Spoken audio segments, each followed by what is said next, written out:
Jeff's Resurrections started out basically as a hobby and just went off from there. Did a few cars after hours and weekends going through college, and then after that it just became a full-time job because there was just a need for the restoration in the restoration business.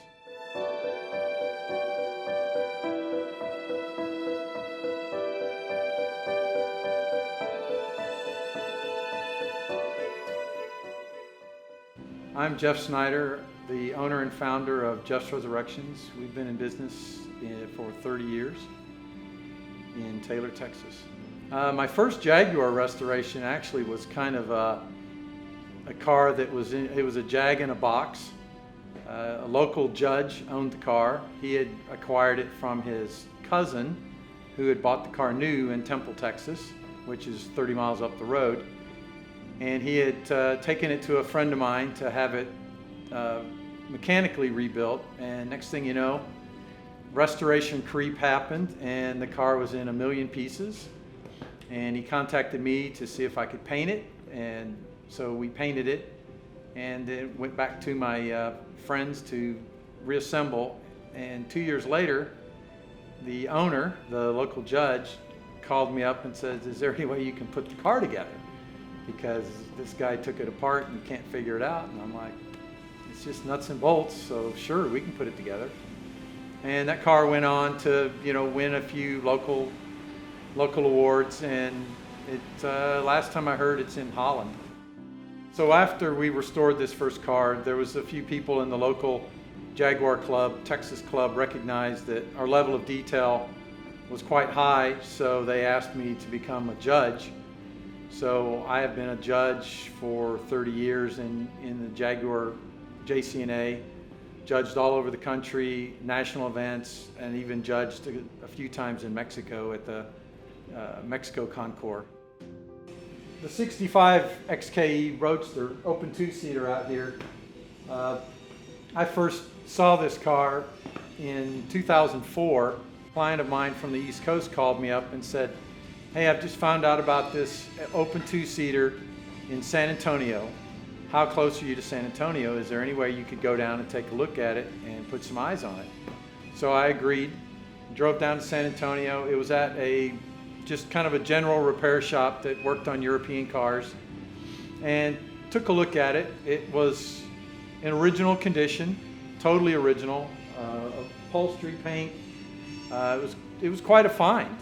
And it had been previously owned for 35 years by an individual who was the second owner in San Antonio, and he had recently passed away, and I believe the family wanted to sell the car.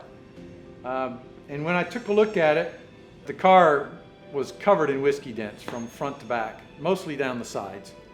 And in 2004, paintless dent repair was just becoming something that there was talent to be able to do it. And there wasn't anyone in 2004 in this area that I knew that I felt totally comfortable with to give a 40-year-old original paint car.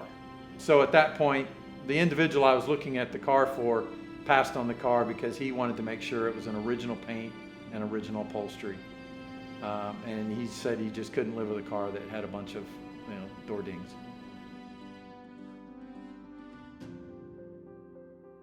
"15 years pass, and another client calls me up and said they had recently purchased this primrose yellow XKE open two-seater, and they were going to send it up to me to see if we could recommission it. So when the car arrived, I knew it was the exact car because there is a very unique placement of the radio aerial. So when the car arrived at the workshop, we made an initial assessment. The car was pretty much in the same condition it was in 15 years prior, and we did a compression test. The compression was good, so we decided we were going to do a very, very sympathetic recommission, trying to preserve as much of the originality of the car as we could. So any of the mechanical things we did, we tried to replace with NOS parts and not do any replating or repainting of any parts. Everything was just cleaning and preserving. In the last 15 years, I've met an individual in the paintless dent repair world that's probably got to be one of the best in the world.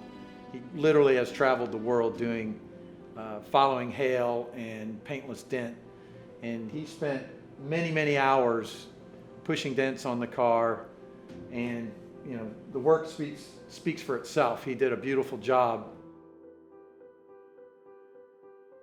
So at some point in its history, before we saw the car the first time in 2004, it looks like maybe the door check strap had either broken or door got away from one of the first two owners, and it put a small crease in the cowl on the driver's side. That's the only paint repair that's actually been done on the car. We've actually run around the car with a meter, and there's not anywhere on the car that's more than about 9 mils. So, and in my experience on an original XKE, the finish is typically somewhere between 6 mils and 9 mils. They were hand sprayed. So we couldn't find any indication that there'd been any paint work done on the car anywhere. Our sympathetic recommission of this XKE exceeded our expectations. The paint has turned out beautiful. It's nearly unmarked, other than a few little tiny road rash chips here and there that have been touched up. Still has its original soft top. It's all its original glass. I had a chance to drive it this morning in start and stop traffic. It doesn't overheat. The gearbox shifts beautifully. It runs through the gears beautifully. It's got a great sounding exhaust. There's no shake in the wheel.